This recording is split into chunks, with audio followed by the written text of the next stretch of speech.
తాకట్లో ఉన్న మీ బంగారాన్ని విడిపించి ఆ రోజు ఆన్లైన్ రేటుకి కొంటాం. Sharma gold company.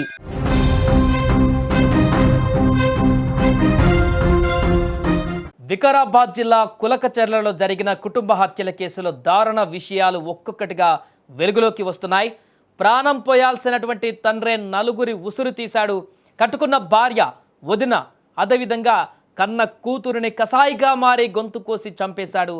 ఈ దారుణ హత్యలు యాదయ్య పెద్ద కూతురు అపర్ణ కళ్ళ ముందే ఈ యొక్క ఘోరం జరగడం అందరినీ షాక్కు గురిచేస్తుంది. భార్యాభర్తల మధ్య గొడవే చివరకు ఈ యొక్క ఘోరానికి దారి తీసినట్టుగా తెలుస్తుంది. నిన్న రాత్రి యాదయ్యకు అతని భార్య మధ్య మరొకసారి గొడవ జరిగింది. ఈ యొక్క గొడవ తారాస్థాయికి చేరడంతో యాదయ్య ఒక్కసారిగా ఉన్మాదిలా మారిపోయాడు. ఇంట్లో ఉన్న కత్తి తీసుకొని మొదట భార్య అలవేలు, వదిన హనుమమ్మపై దాడి చేశాడు. అక్కడ అరుపులు కేకలు విన్నటువంటి ఇద్దరు కూతుర్లను కూడా మేము లేకుండా మీరెలా బ్రతుకుతారంటూ చిన్న కూతురు పైన దాడి చేశాడు. చిన్న కూతురిని కూడా కనికరం లేకుండా హతమార్చాడు. ఆ తర్వాత యాదయ్య తన పెద్ద కూతురు అపర్ణను కూడా చంపడానికి ప్రయత్నించాడు.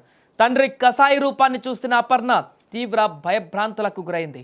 అప్పటికే ఆమెకు కూడా చిన్న గాయాలయ్యాయి. అప్పటికే దాడి కొనసాగించడం మొదలుపెట్టాడు. కానీ చాకచక్యంగా ఆమె ఆ ఇంటి నుంచి పారిపోగలిగింది, తన ప్రాణాలను రక్షించుకోగలిగింది. కానీ ఇదంతా తన కళ్ళ ముందే జరగడంతో మాత్రం అది జీర్ణించుకోలేకపోతుంది. ఆ యొక్క సన్నివేశాన్ని చూసి దిగ్భ్రాంతికి గురవుతుంది.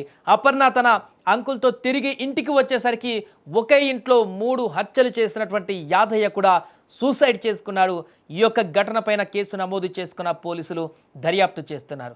గొడవలే ఈ హత్యలకు కారణమా లేక మరేదైనా కోణం ఉందా అనే దిశగా ఇన్వెస్టిగేషన్ కొనసాగుతుంది. ఒకే క్షణంలో భార్య, వదిన, కూతురుని పోగొట్టుకున్నటువంటి కుటుంబ సభ్యుల రోదనలు ఆ ప్రాంతాన్ని కన్నీటి సంద్రంగా మార్చేశాయి. ప్రాణాలతో బయటపడ్డ అపర్ణ హాస్పిటల్లో చికిత్స పొందుతుంది. యాదయ్య చేసిన హత్యల గురించి అపర్ణ హాస్పిటల్లో వివరించేటువంటి ప్రయత్నం చేసింది. అసలు ఏం జరిగిందో ఆమె చెప్పేటువంటి ప్రయత్నం కూడా చేసింది. ఒకసారి ఆమె ఏం మాట్లాడిందో విందాం. ఇంటికి వచ్చినాక మేము తిన్నాము, నాయన తినంటే తినని చెప్పిండు. మేము అందరం పండుకున్నాక మా నాయన తీసుకొని మా పెద్దమ్మని కొడితే మేము లేచినాం. కల్వరా దాంతోనే కొడితే మేము లేచినాం. మా అమ్మ ఆపుతుంటే మా అమ్మని మా పెద్దమ్మని ఇద్దరిని కలిసి కొట్టిండు. కొట్టిన తర్వాత నేను వాళ్ళు చనిపోయిన తర్వాత మా నాయన మీరు ఇద్దరు ఉండి ఏం చేస్తారు అని చెప్పిండు. ఎవరు చూసుకుంటారు మిమ్మల్ని అది అని చెప్పి ఇక తర్వాత మా చెల్లెల్ని నన్ను ఇద్దరిని కొడితే, మా చెల్లెల్ని బాణసాలు కొడితే మా చెల్లెలు చనిపోయినాక నేను చిలుకు తీసి బయటికి ఉరికిన. మా నాయన ఇక నేను ప్రభాంకులతో పోయి తోలుకొని వచ్చినాక మా నాయన ఉరేసుకొని చనిపోయిండు. కళ్ళ ముందే ఇంత దారుణ సంఘటనను చూసినటువంటి అపర్ణ హాస్పిటల్లో ప్రస్తుతం కోలుకుంటుంది. కానీ తన కళ్ళ ముందే తన తల్లిని, పెద్దమ్మని, అదేవిధంగా తన చెల్లిని తన తండ్రే ఇంత దుర్మార్గంగా చంపడం చూసి ఇప్పటికీ కోలుకోలేకపోతుంది. తనను కూడా చంపేటువంటి ప్రయత్నంలో కొన్ని క్షణాల గ్యాప్లో తప్పించుకొని బయటికి రావడంతో ఈ వ్యవహారం అంతా ఇప్పుడు బయటికి రావడం జరిగింది. అక్కడ జరిగింది ఏంటో కూడా అపర్ణ బయటికి చెప్పడం జరిగింది. అక్కడి నుంచి తప్పించుకున్నటువంటి అపర్ణ వేరే ఒక వారికి చుట్టాల బంధువుల అంకులతోటి మరలా ఇంట్లోకి వచ్చి చూడగా అక్కడ తన తండ్రి కూడా ఆత్మహత్య చేసుకొని చనిపోయినటువంటి దుస్థితిలో మొత్తం 4 ఇంట్లో చనిపోయినటువంటి పరిస్థితిలో ఉండడం చూసి అక్కడికి వచ్చిన వాళ్ళందరూ కూడా షాక్ అవుతున్నారు.